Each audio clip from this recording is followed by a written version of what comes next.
За гишүүдтэй энэ өдрийн минь төргийа. Техник эдийн засгийн үндэслэл зураг төсөл гэх бичиг баримтуудтай холбоотой энэ дээр төвлөрч асуулт асууя. 2021-с 25 онд Монгол Улсын хөгжүүлэх 5 жилийн үндсэн чиглэлд техник эдийн засгийн үндэслэл зураг төсөл шаардлагатай 98 төсөл арга хэмжээ тусгагдсан байнамаа. За тэгээ гүйцэтгэлийг нь үндэсний аудитын газрын тайлан дээр дүгнэлт дээр хараад дүгнэхэд 43% нь 98 төсөл арга хэмжээний 43 нь техник эдийн засгийн үндэслэл зураг төсөл байхгүй тул хэрэгжээгүй. За тэгээ шалтгааныг нь задлаад харахаар нотлох баримтгүй 18.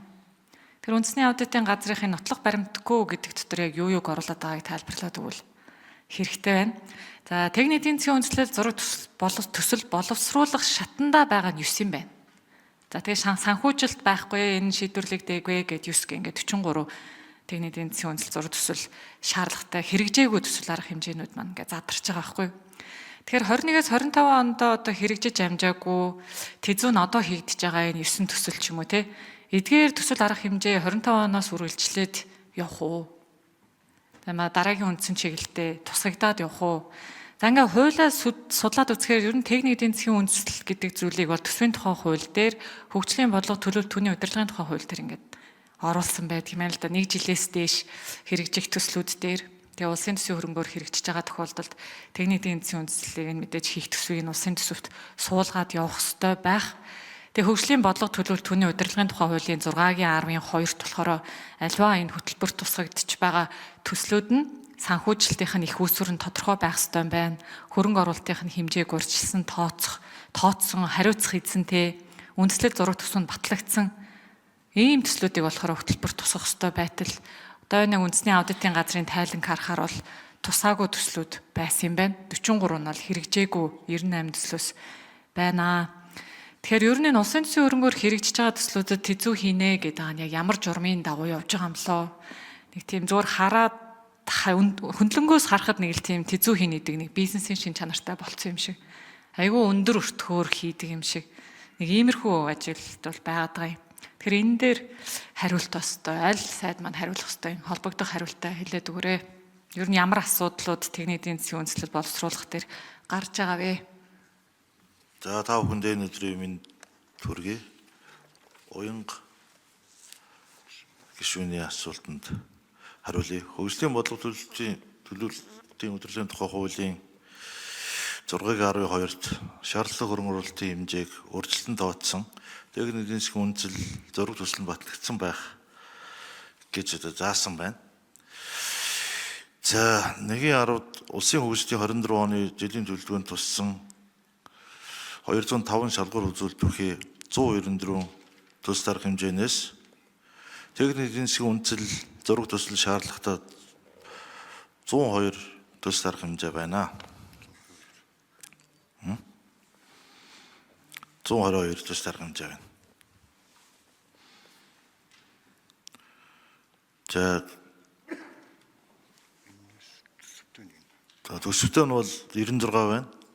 За техник эдийн засгийн үндэслэл тооцоо төсөвтэй. Техник эдийн засгийн үндэслэл тооцоог нь 26 байгаамаа.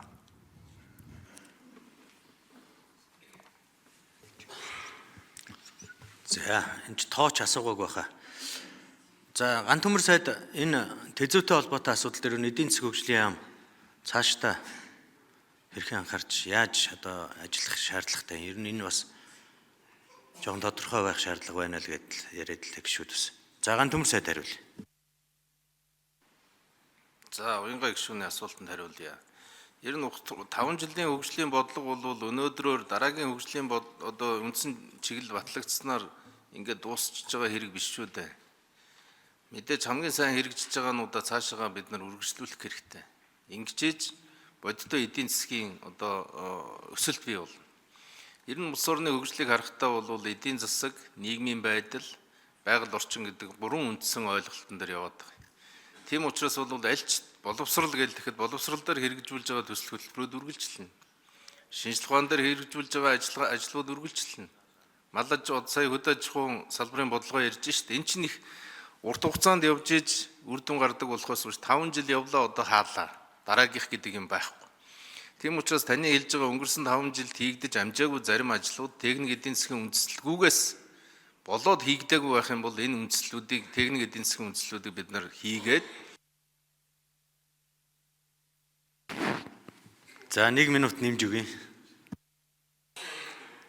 за уучлаарай айгүй хурдан дуустал. Ингээд тусгаад явнаа. Нэг. Хоёрдугаарт бол ер нь өнгөрсөн жилээс эхлээд энэ сүүлийн 3 жил эдийн засаг хөгжлийн яамн дээр техник эдийн засгийн үндэслэлийг боловсруулах ажил хийгдэж байгаа. Энэ юу вэ гэхэлэр зэрэг өөрийнхөө төсвийн орлого, төсвийн зардалтайгаа уялдуулаад ер нь техник эдийн засгийн үндэслэлтэй ажлуудад төсөв тусгая гэж байгаа. Тэгээ харамсалтай нь жишээлбэл 25 оны төсөв техник эдийн засгийн үндэслэл боловсруулах зардал 2 дахин буурсан. Энийг бол их хурл сайн дураараа шийдсэн. Одоо тэгээ бид нар жишээлбэл 26 оны төсөв ярихад техник эдийн засгийн үндэслэлтэй ажилчин их цөөрхөн байна шүү гэдэг ийм зүйлтэй тулгарх жишээтэй тийм ээ. Тийм учраас бол бид нар харин хаа очиж 25 оны хөгжлийн төлөвлөгөөг гаргахдаа бид нар бол дандаа төсөвтэй нь уйдсан байгаа. Төсөвтэй уйна гэдэг бол техник эдийн засгийн үндэслэлтэй төсөл арга хэмжээг санхүүжүүлнэ гэсэн үг тийм ээ. Тийм учраас бол 26 он ч ялгаа байхгүй бид нар одоо удахгүй 26 оны